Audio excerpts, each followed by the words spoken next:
Welcome to the Savvy Entrepreneur Show. If you're an entrepreneur or a small business person, or you're thinking about becoming one, this show is just for you. I'm Doris Nagel, your host for the next hour. I'm a crazy entrepreneur, and I love helping other entrepreneurs. I have seen lots of mistakes over the past 30 years, and frankly, I've made plenty of them myself. So the show really has two goals. First is to share helpful information and resources for people just like you. And second, to inspire, to hopefully make your journey faster and easier and maybe just a little bit more fun. I don't know about you, but I found being an entrepreneur sometimes is lonely, confusing, discouraging.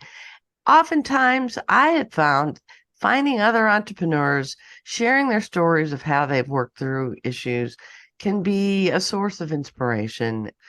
To help with both those goals, I have guests every week on my show who are willing to share their stories and advice. And my guest this week is Lori Dan.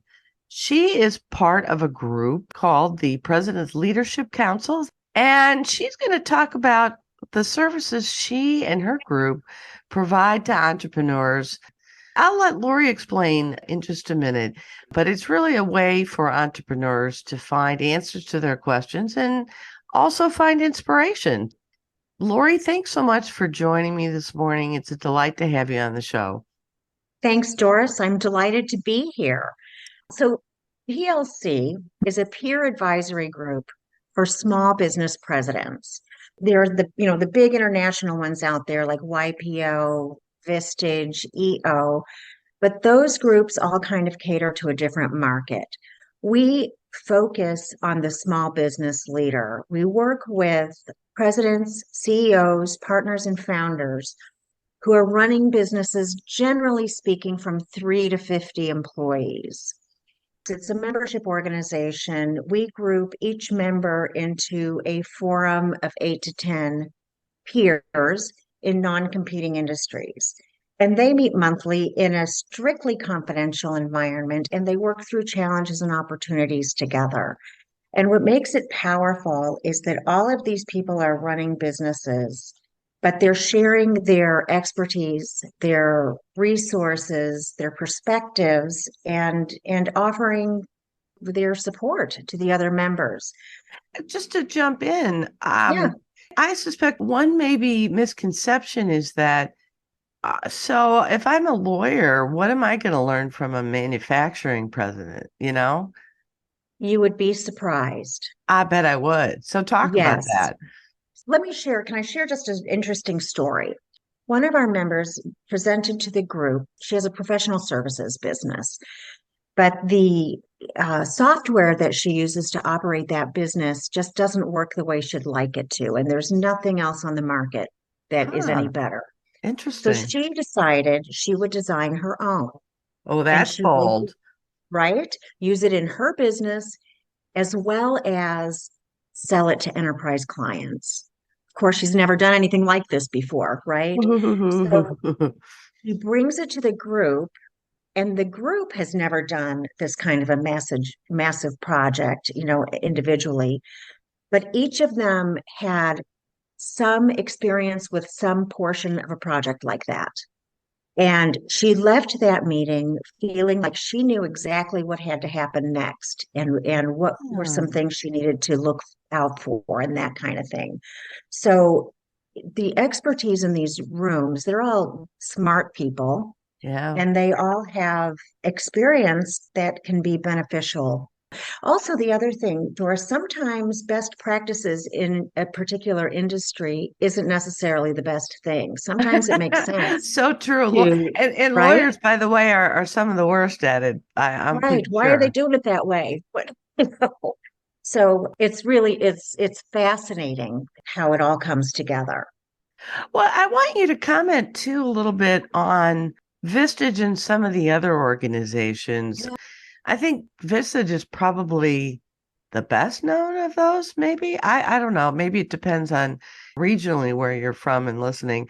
But I always thought Vistage was for small businesses like that. So talk about the niche that they fill and Sure. what they really can't do very well.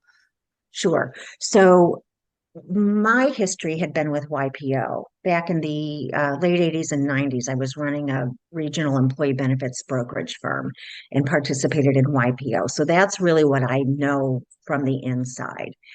Vistage does have a small business offering, but it's extremely expensive. It's about $20,000 a year. Wow. And yeah, and it's not if it's a different model than what we're doing. Vistage has a group chair who is a coach Mm-hmm. and they run the meetings as well as doing some coaching, but they follow a curriculum and Ah, it may not touch on the things that are important and relevant at the time for a particular business owner. ah. Uh, their So, model's so more, are the yeah. people, just to jump in again, are the people who chair these Vistage groups, or do they buy like a Vistage franchise, or are they a Vistage employee, or how does that work? They work for Vistage. It's not a franchise. Vistage was bought by a private equity firm several years ago, and it has grown quite a lot since then. I don't know exactly how that's structured, but I know that it's not a franchise. Ah, so talk about your evolution. You mentioned that you worked for one of these groups in the past, but now Well, you're doing this. This is your business. yeah, Talk about that this is evolution and journey. sure. Well, I didn't work for YPO. I was a member of YPO. Ah, right. Okay. Right. And it was really fantastic. It was during a time when making money was pretty easy, but our business did really well, largely due to the relationships we formed within YPO. And then when my boys were born, I decided I would stay home for a while. During that time, the business I was running was sold twice and is now part of a large corporation. So Uh, when I got ready to come back into the workforce, I thought I could probably go back there in some capacity, but I wasn't sure I would conform well to that kind of corporate environment. well, it wasn't the same company that you left. It wasn't, no. So I hung my insurance shingle. I started selling benefits to small businesses. And I Oh, realized that these business owners need something like YPO or Vistage or EO more than anyone else because they don't have a team of executives on their payroll who have specific expertise who can help them make decisions. So yeah. they're great at their core business, but if I Hmm. am running an IT business, I don't really know squat about HR. So Or social media marketing, maybe, or, exactly, you know, exactly those things. And so they're making decisions that they are not qualified to make, or they're not making decisions because they know they're not qualified to make them, and they don't do it at all. right, Um, right. Well, I so certainly can speak to that. I mean, uh, good, like most human beings, we do the stuff that's fun or that we're good at, and the stuff that we're not, we try to soldier on and learn about it. Just recently I created a new website for the radio show. It's been long overdue, but that kind of stuff for me is just painful. You know, I I hear you. I get the Udemy course and I take all the lessons and I do a little bit every day on my website, but oh, so painful. And it Right. took way longer than it was supposed to. But you know what? I didn't really have the money to hire a web designer. You can go down the list, right? I mean, when you're Absolutely. especially starting out and cash flow is just, you're living on fumes sometimes because sometimes business is booming and other times it's crickets chirping. And when it is, you're the chief cook and bottle washer, whether you like it or not. Absolutely. And that's why we cater to that market, those folks that don't have the resources. We do that in a way that isn't going to break the bank. Talk about how you got started. I mean, how did you find your first group of clients and Mm. how's your business evolved since you first started? Well, I launched this business midway through 2019. And like a lot of new businesses, I had to like twist some arms to get some folks on board. And Yeah. I made a huge mistake in that I was more concerned about getting butts in seats than getting the right people on Uh, board. And when it rolled around to the first renewal, some of those people didn't renew, and I invited some of those people not to renew because what I interesting. learned during that first year is that these groups have to be filled with people who are growth minded, they're respectful, are allow themselves to be a little bit vulnerable, and they have some measure of humility. And if they don't check those boxes, the group just doesn't work the way it should. Yeah. So, So, well, what yeah, happens? people clam up. They don't want to Ah, say anything if they feel judged uh, or if they feel misunderstood. yeah. And And then maybe you find that you've got a couple of them who are just almost like taking charge of the group because they're the ones talking all the time. sure. And I may not be great at a lot of things, but I'm a good moderator, and so I can keep people in check pretty easily. So Uh, that's not really been a problem for okay. us. But also, I want to point out that this is not the Lori Dan show. Uh, it's not about me telling everybody what I know and telling them what they need to be doing. There's so much talent in these rooms. I just have to get them talking. Uh, And if it's a subject that I happen to have some expertise in, I'll share it, but that's not usually even necessary. It's pretty incredible, really. I love it. so when people pay a fee, it's not so much that they're getting access to a curriculum, but you facilitate the meetings and the group membership to make sure that there's a balance and that people, I don't know, maybe there's an accountability piece to this too. I'm guessing. There is, and the members really hold each other accountable. They form these deep relationships and they want to see each other be successful. The way that the meetings run is that we start with updates. What's been going on the last 30 days? What are your challenges? What are your opportunities?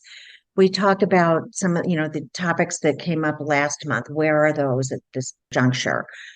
I reach out to members each month and try to catch up and see if there are topics they specifically want on the agenda. But normally topics come out of those updates. Hmm. And I usually bring a topic as well, just in case everything's so fantastic for everybody that they have nothing to talk about.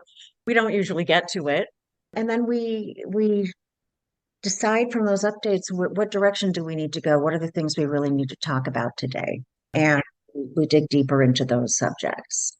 I'm guessing that moderation is a key part of it. You may be being a little modest.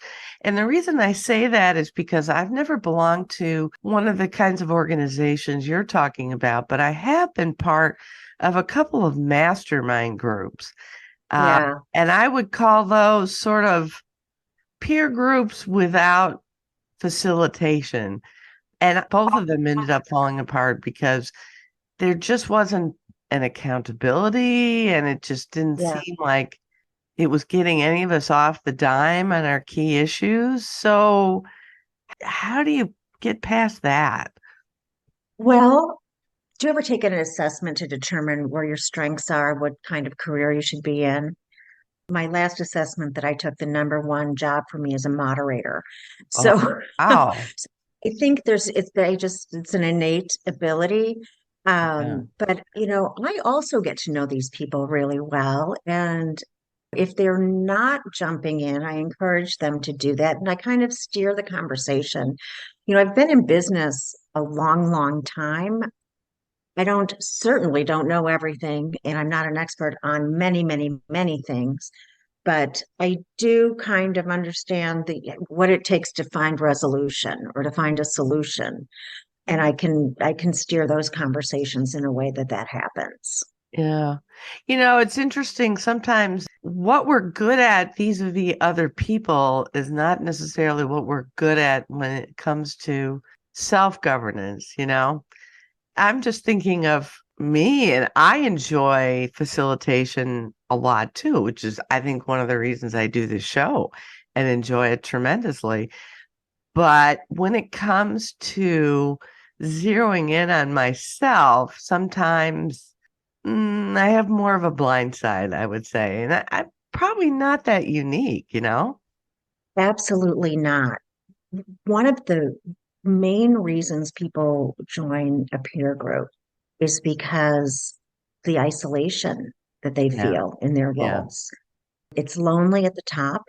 They may not have a spouse that is running a business. Their spouse might have more of a corporate kind of job, or they may not have family members or friends that are running businesses. They right. can't talk to their employees about some things, and they have a blind spot, right? Sadly, we can only see things from our own perspective initially, right? Yeah, Any new idea, we only see it the way we see it.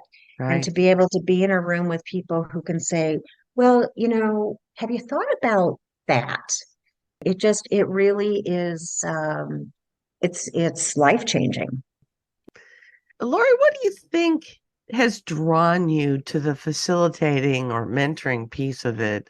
I don't know. Maybe you wouldn't describe your role as mentoring, or maybe you would. What do you think?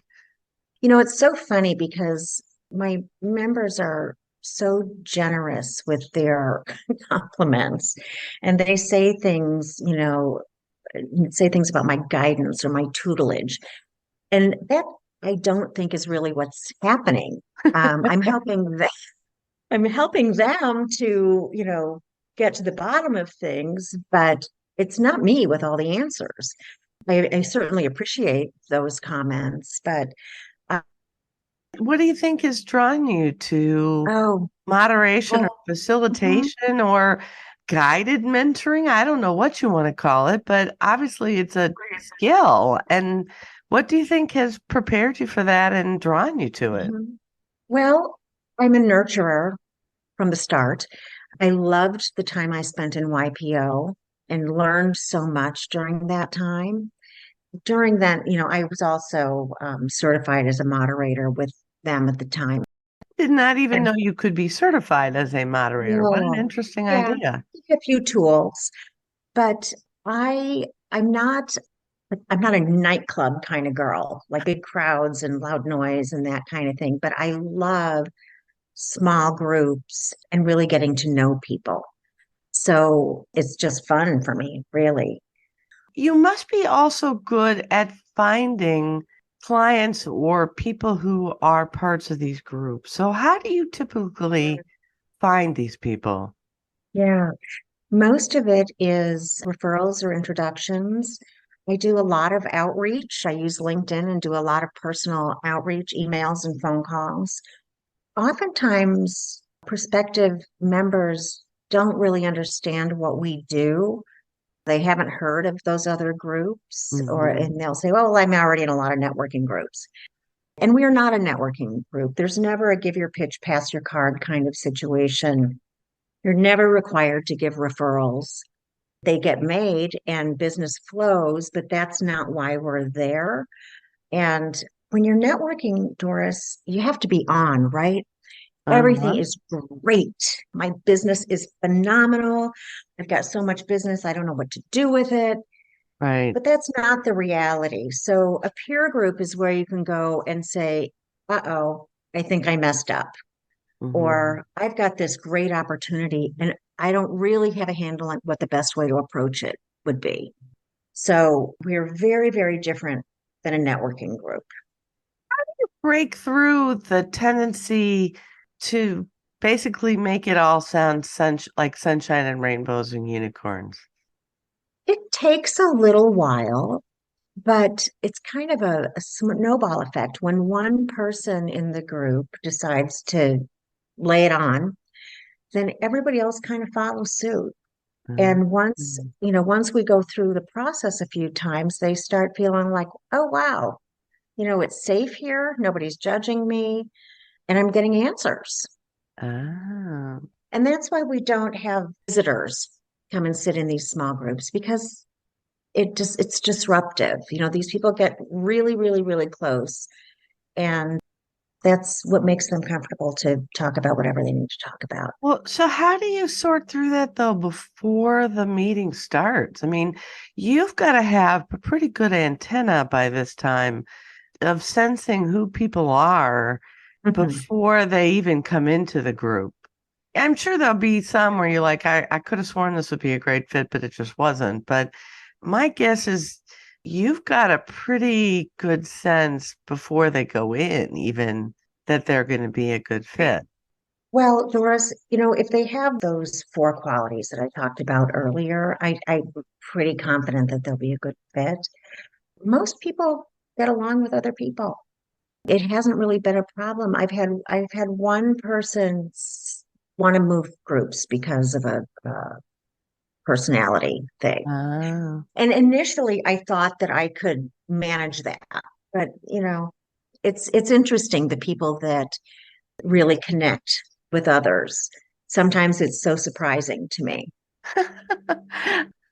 There is, I think, a commonality about the kind of people who want to start and run their own business. That's a pretty unique sort of breed of human being to begin with. Do you agree? Absolutely. And these people, they have such a growth mindset. They're creative people and they're interested people. I would love a story or two. You mentioned one early in the show, but I'm sure there are others of how being part of one of these peer groups has helped one or more of the members along the way. Sure. We've had conversations. We had a really robust conversation about imposter syndrome not too long ago. And keep in mind, this is a room full of people who are running successful businesses. And this isn't And all women, right? Because no, when you hear men and imposter women. syndrome, everybody thinks, oh, Oh women have gosh, self-confidence issues, right? that's correct. And interestingly, it was a woman who brought it up. Her education is in science. So here she is running a business and feeling this imposter syndrome going on. And we talked about it, and every single one of those business owners felt this. And we had the most interesting Really? conversation about how that is, why that is.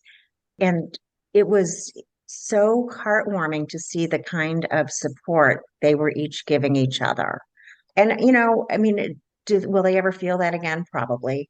But it was so great for them to know that, oh, okay, everybody else has got this going on too. There's an organization out there that has this, well, there's several organizations that have entrepreneurial mindset or entrepreneurial readiness or whatever, talking about the Mhm. kind of people who make good fits for entrepreneurs. It almost makes you wonder, doesn't it, that maybe the people who are driven to start and run a business and grow a business have a little bit of this imposter syndrome, and that's what fuels them from the very beginning. I don't know if I have no idea whether there's any empirical evidence to back that up, but it does kind of make you wonder, doesn't it? Well, that's interesting. And I think that makes so much sense. But even situations where we have a member who was in corporate retirement plans his entire career, he's a adjunct professor at Northwestern teaching what his business is. And he left his corporate job, I don't know, maybe 7 or 8 years ago now, and started his own firm. And even knowing how those businesses run inside and out, he still feels that way. So, Interesting. yeah, and I guess when you start something that's new to you, I can certainly see why that would be the case, like our scientist who's now the Yeah. president of a business. Well, But and it's almost like as entrepreneurs, we sort of embrace the fact that we don't know stuff.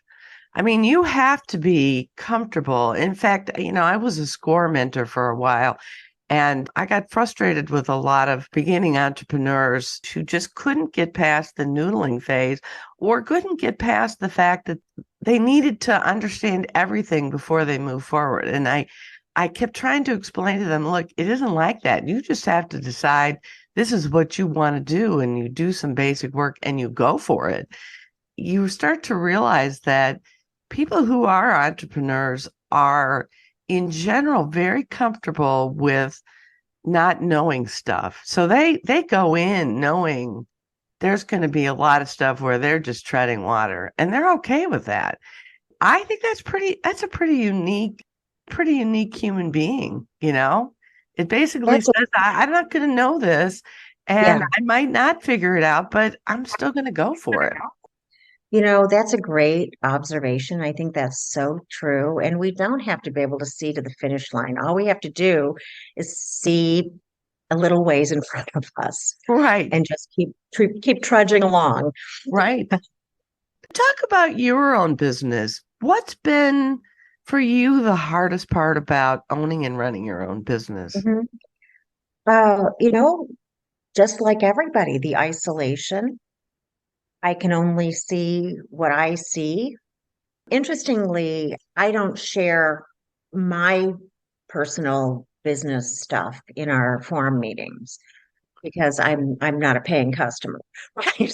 So I still learn a ton, but that's not why we're there to talk about me. So Yeah, I do, yeah, I need to, I needed to find some of that kind of a community for myself. And I don't always know the right decision to make. For example, marketing really befuddles me because well, I no think one, we've all, as small business people, spent a lot of money on marketing that just kind of yeah, went and nowhere. right. So I really want someone to tell me this is the return you're going to get on your investment. And marketing people can't do that. No. So, that kind of thing has been really challenging for me. Yeah, I can relate to that. Talk about the best parts, though. You've been at this for a while and your business is growing, so there must be parts of it that you just really love. Talk about that. I get to do what I love. I get to sit in a room with a bunch of smart people and really, really, really get to know them and share information and be helpful. It just really fills me up. Yeah. I'm sure Mhm. you're a problem solver too, and helping people solve their problems is probably very gratifying. It really is. It just really makes me happy. Now, I currently run 4 groups. If I was running 20 and had somebody else doing all of the administrative stuff, I'd really be a happy camper. Yeah, so how do you get to that point? Well, I have initiated some marketing things this year. So I'm hoping that that will help. But I just, Doris, I think this is a business that's going to have to grow a little bit slowly because we really need to bring in the right kind of people. It's painful to turn somebody away, but it's what has to happen sometimes. Yeah. Well, I can certainly relate. I mean, if I look at this radio show as a business, I don't know if it's a business or it's a hobby or it's a way of giving back, but in any case, people probably have no idea how much routine and admin stuff goes into producing every show and creating podcasts of it and doing a little marketing and, organizing guests and preparing for all that. And I, like you, would love nothing more than to find an administrative assistant, but it's you have to really think about that carefully when it's a very people high touch kind of business, you Hmm. know. Right. You don't want to lose that, right? Absolutely. I can totally Absolutely. relate. What kind of business people do you think should seriously think about joining a peer mentoring group like PLC? All of them. All of them. Are All of them. really all of them? Why? We can all do better. We can all grow and learn from other people. True. How do people find the right fit? I mean, your Hmm. group may not be the right fit for every entrepreneur or small business person. It may not be, and that's fine. There are peer groups like ours They're mastermind groups that typically there's a leader, and that person is more of a coach. There Mm, are industry associations, yeah. you know, are a great fit for a lot of folks, especially like a human resources association where you have HR people and benefits people and where they can really collaborate. Hmm. And then there are networking groups, so there are all kinds of different ways to find community and to help your business grow. I'm happy to kind of talk people through what might be best for them if they're interested. It's not always us. Yeah. And, people need to find what really works for them. Any tips for finding what works? I mean, I think it can be a little frustrating because you can, Mhm. go to meetup groups or networking groups and go, oh, I didn't get much out of that. Now what? Right, They're all right. poopy. I'm giving up, I don't know. I kind of hear that from some of my entrepreneur friends. That's true. And for example, BNI, Business Networking International, it's a great group for a certain kind of business. Promotions, mortgage bankers, real estate folks, the postal kinds of stores. They do really, really well in that kind of a group.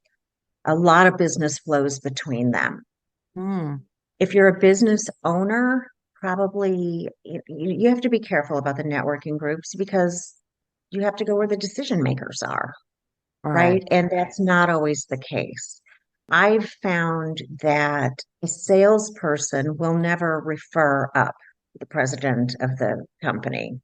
Oh, Uh, so it doesn't make sense to go where there's a bunch of salespeople right. if you're a business owner, right? So it's really, you got to really kind of vet the organization and who are the members, who shows up to the events, how are they structured. Yeah, and I think whether there's an entrance fee to even test the waters, and I think that's one of the hard parts. And I think it's one of the reasons why a lot of people go to meetup groups is there usually isn't much of a barrier to Right. entry. But some of them, they want a pretty hefty fee just to kind of even test the waters, and that may not be the right fit for everybody. It may not be. It may not be in the budget for everybody. Right. I think people really need to think, what do I want to get out of it? If I'm looking for deals, if it's a transactional thing, then I Hmm. want to probably show up to a networking kind of situation. There are lots of good ones out there. BNI, I mentioned in this area, there's Women Belong, there's Inner Circle, and they're all great organizations. There's NABO, which is National Association of Women Business Owners, I think it's called. So there are lots and lots of options, but I think the first step is to really think about what is it you want to get out of it. Yeah. Well, and I'll make a little pitch too of a couple of my past guests on the show if people want to go back and take a listen. I had Jill Saltzman, who is the founder of Founding Moms, for those of you entrepreneurs out there who are moms and dealing with juggling mom issues and family issues with business. And Heather Wentler, who created this group up in Wisconsin called the Doyen Group for women entrepreneurs. So if people are interested, go back and take a listen. Those are both pretty interesting interviews, I think. Oh, I will. Yeah, they're both very interesting women and things that have worked and things that haven't. They're both pretty candid about it. And Jill in particular is just one of the funniest human beings I've met. She's a laugh. You could subscribe to her newsletter, which is always entertaining and full of little nuggets of information. She is a very right out there, open and honest, raw person, if you will. And it's probably not everybody's thing, but for the right people, could be a good fit. So take a listen.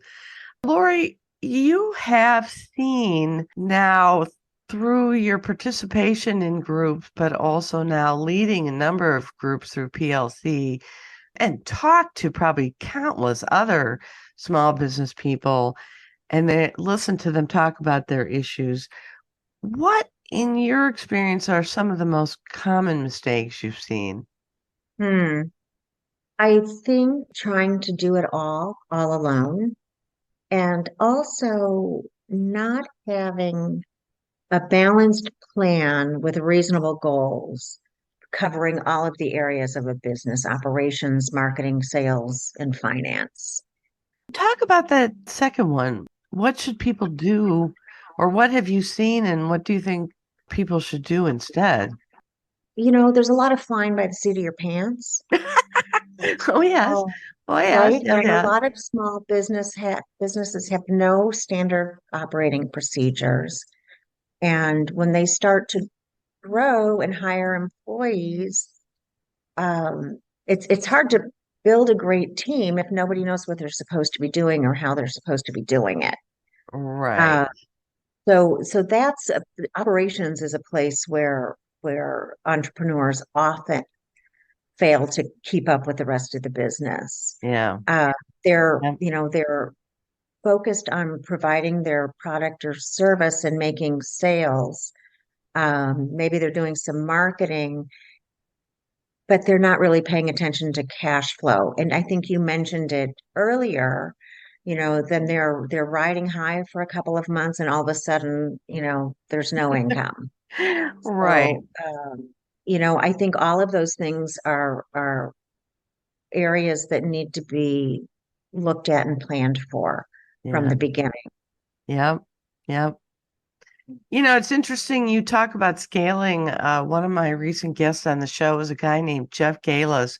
His company is called On Purpose Growth, and we talk in the show about some of the issues with scaling, and he touches on exactly what you mentioned, as well as the problem that, in his view, I think is pretty common, which is sometimes the entrepreneur gets into the sales piece of it or whatever they're really good at, and they don't want to let go of it.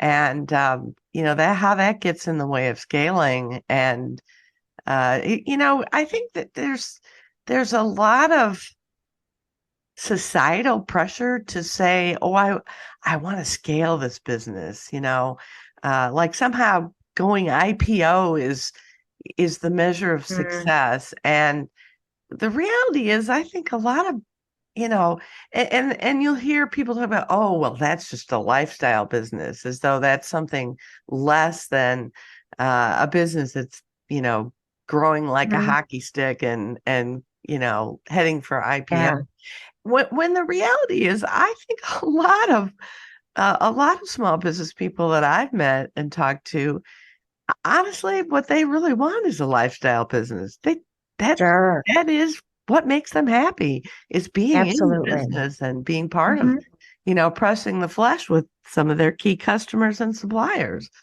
Yeah. Yeah. Those are the folks we work with.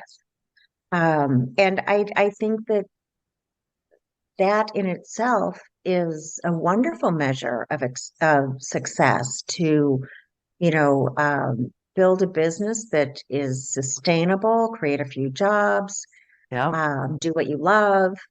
right, And, that is success. Not everything has to, grow into something enormous. right, right, right. And I think it's really important for entrepreneurs to be really honest with themselves about what what motivates them to get up every day and grow their business. Not just what somebody you read should be your reason or what people tell you. You have to really know yourself and what you love about the business and what you're good at and what you're not, and how to find people who complement your skills, not necessarily give you an echo chamber. Exactly. Exactly. I could not agree with that more. Yeah. Um, and most entrepreneurs are more passionate about their product than their employees are. And they're usually pretty great at sales because they were the one making them in the beginning. Right. Uh, But I think that, a lot of times these folks aren't so great at the administration or the detail or the follow-up. Right. And they have to recognize where their strengths are and hire people who have strengths where their weaknesses are so that they can kind of fill in the gap there. And it's, Yeah. trying to do something that you're not good at and that you don't enjoy is really labor intensive. That's a very interesting observation. The costs are obviously opportunity costs of doing more of what you're really good at and what the business will benefit from. And but there's also the kind of the emotional cost of you beat yourself up because yet another day went by where you didn't get that website updated, or you didn't post on Right. LinkedIn, and it goes kind of as a drag, honestly. Yeah, it can be. And, I think we need to be kind to ourselves. Being an entrepreneur is a lot of work. And I think most of us go into it knowing that. But sometimes you just got to give yourself a break and recharge. Yeah, that is phenomenal advice, Lori. If people are interested in learning more about PLC, or maybe they just want to know about different options for peer mentoring and peer facilitation groups and the options that are out there, what's the best way for them to learn more and to get in touch with you? Sure, they can go to our website, which is myplc.co, or they can email me directly at ldann, at myplc.co. And I'm happy to walk them through it. Fantastic. And I noticed that I'm on your email list now, and I noticed you do have events sometimes. Um, is that something you would encourage people to attend? Well, talk about that just for a minute for folks. Sure. We we invite members obviously are invited to all of our events, and then we invite other small business presidents to those events as well. They're not open to the public. Okay. Um, but if you are a small business owner or a president or CEO of a small business and would like to learn more about those events, I can fill you in on that as well. Yeah, fantastic. Well, hopefully that's what most of the people listening in are exactly that. So I hope there's some folks out there that take you up on that. Lori, thanks so much for joining me today. It's been a delight having you on the show and learning more about peer mentoring and peer facilitation groups. Thanks, Doris. I had a great time. And thanks to all my listeners. You are the reason I do this show. If you have comments or questions, or would like to be a guest on the show, a great guest, or you just want to shoot the breeze, by all means, reach out to me. My door is always open. Email me at dnagel, Nagel, at thesavvyentrepreneur.org. I promise you'll always get an answer back from me. You can check out my website, my old website, globalocityservices.com, but now I have a dedicated radio show website called thesavvyentrepreneur.org. You can find there all sorts of past episodes of the show, along with some blogs and tools and other free resources. So check it out. Be sure to join me again next Saturday at 11 a.m. Central, noon Eastern. But until then, I'm Doris Nagel, wishing you happy entrepreneuring.